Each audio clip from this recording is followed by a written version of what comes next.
Una marcia a Bassano del Grappa, domenica 1 dicembre, una manifestazione per il referendum e per dare voce al popolo. È la prima iniziativa del Veneto Decida, un comitato nato per promuovere il referendum sull'autodeterminazione del Veneto. Sarà la prima di una serie di manifestazioni, annuncia il gruppo organizzativo del comitato, iniziative informative per spiegare ai veneti come il processo del referendum sia rivoluzionario.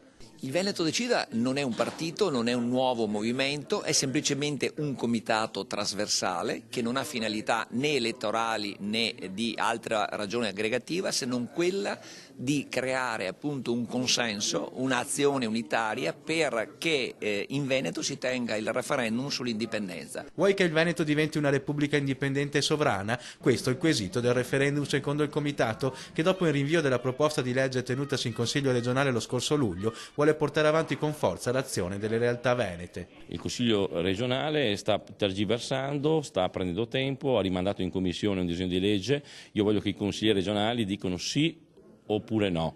Devono avere il coraggio delle proprie scelte, non possono prendere tempo, perché credo che oggi la situazione drammatica di questo Paese ha bisogno di decisioni. Un comitato che raggruppa al suo interno gruppi indipendentisti, ma non solo. Sono molte le realtà all'interno del Veneto Decida, associazioni culturali, politiche, ma anche liberi cittadini.